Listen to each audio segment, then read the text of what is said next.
Hello once again. Welcome to the Robert Saviola Show. My name is Eric Polanski.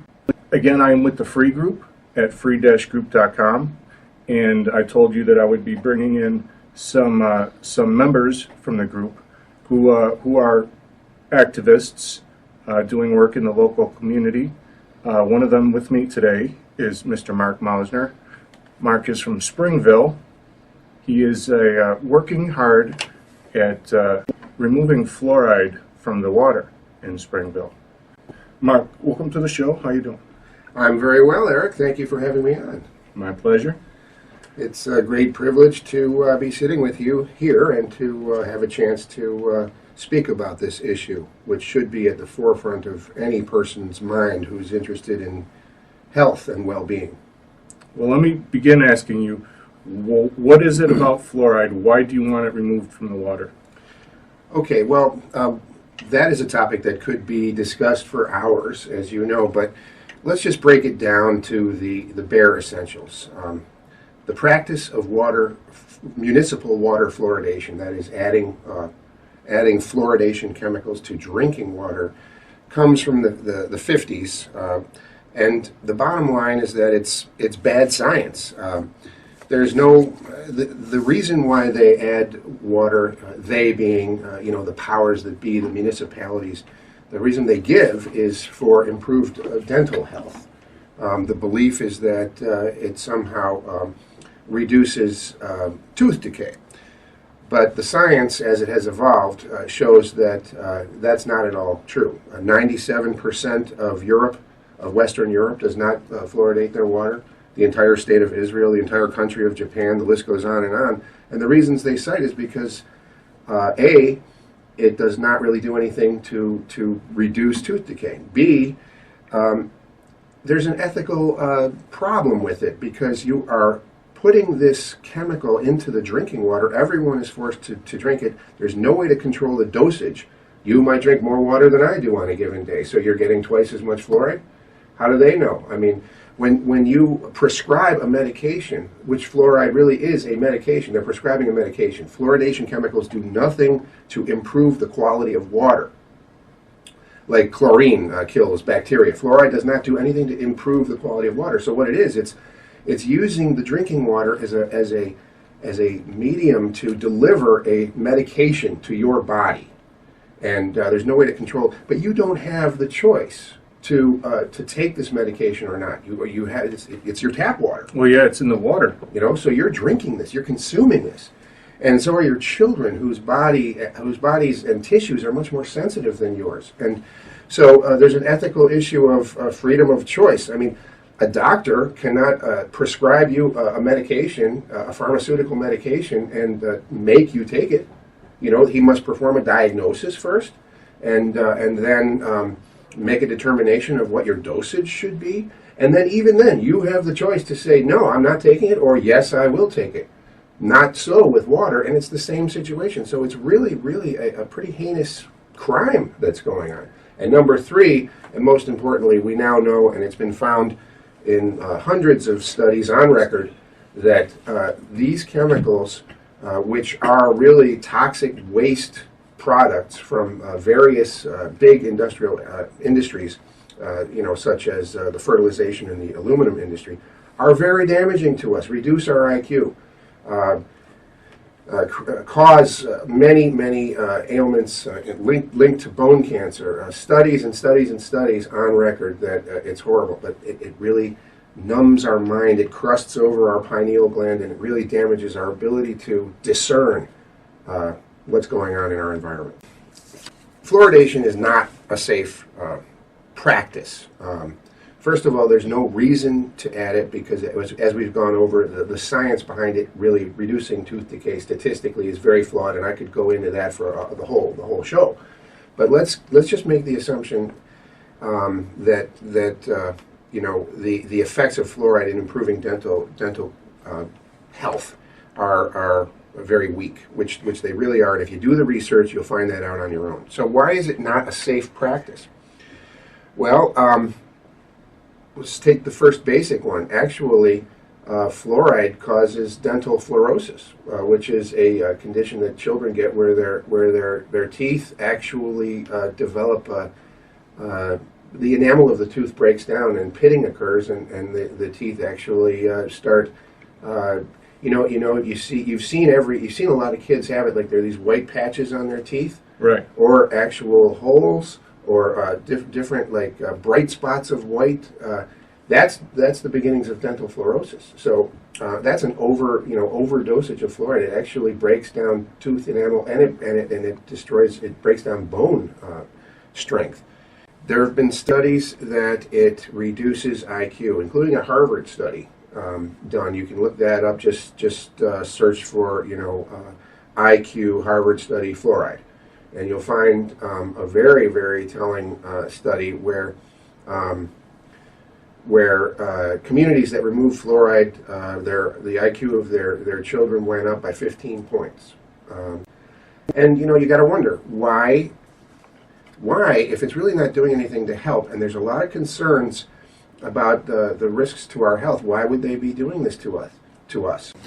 Anyway, I mentioned that there's a lot of information out there and studies indicating that fluoride lowers IQ. It is a dumbing down agent. It makes you confused and fuzzy. You ever feel fuzzy and confused? Can't think straight? Well, there's probably a good reason for it. But also, remember, fluoridation chemicals, which are not a necessary nutrient that the body needs. So fluoride is a halogen that is not something that the body needs. It's actually very difficult to get out of the body once it's in. It manifests itself in the bone structure. But anyway, it is a neurotoxin. It is classified as a neurotoxin. When they deliver the fluoridation chemicals to your local water authority, it has to be handled with care, and it has to be labeled as a toxic, a dangerous toxic chemical, toxic waste when it's transported.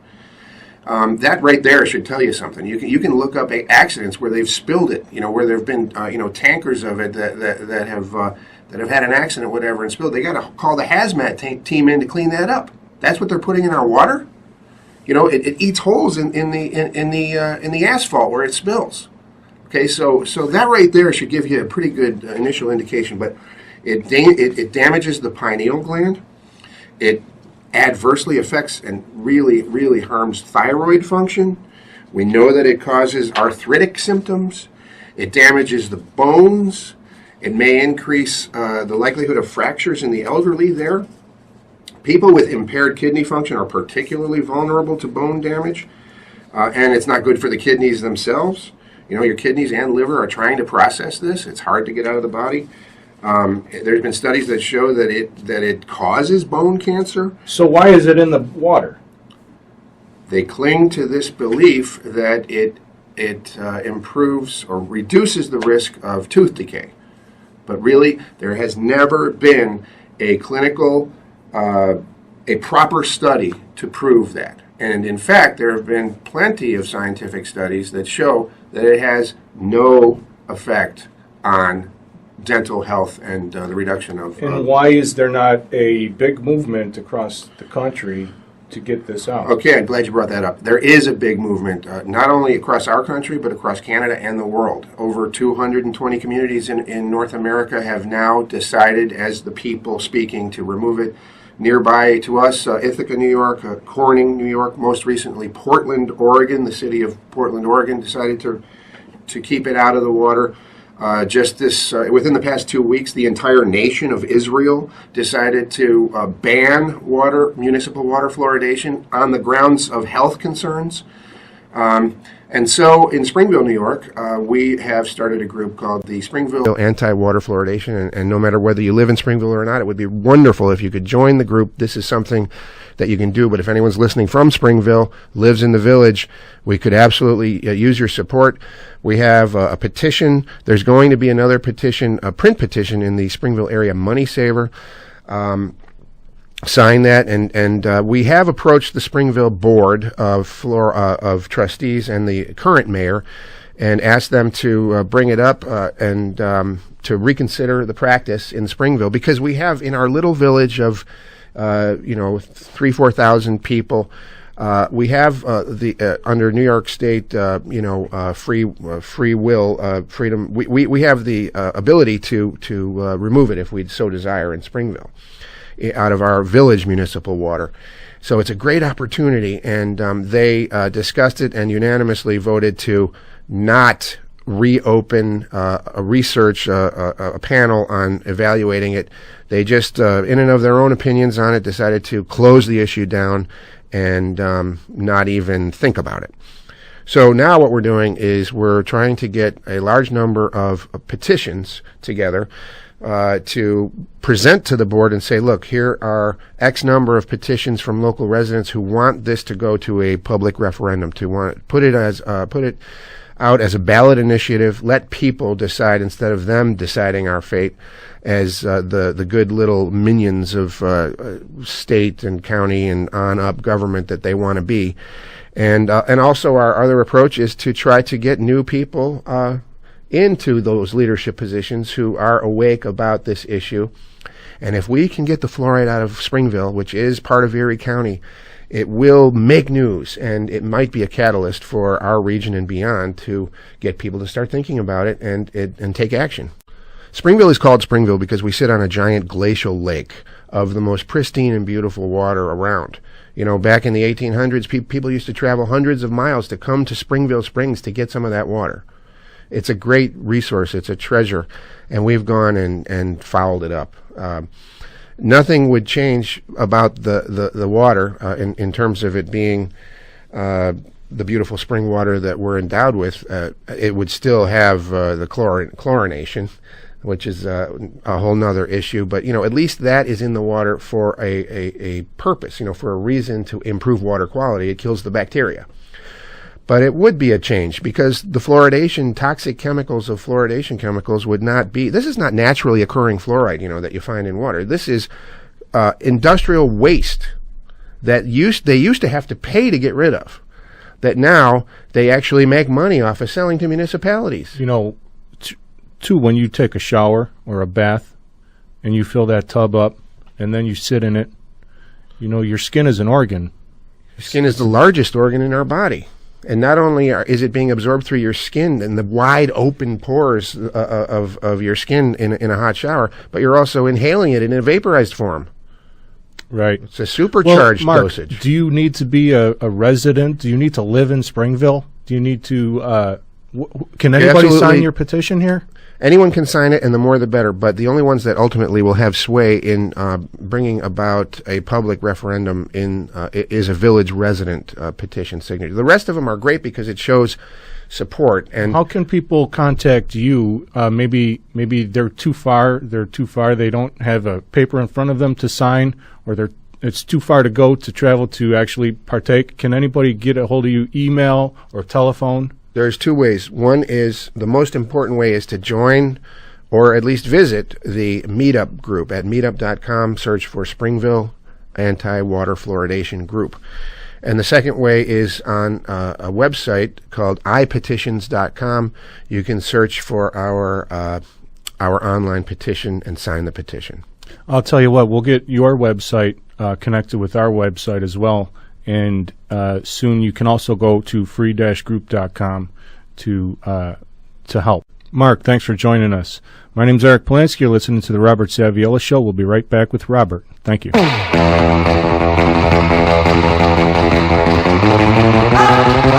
Carrying too much weight?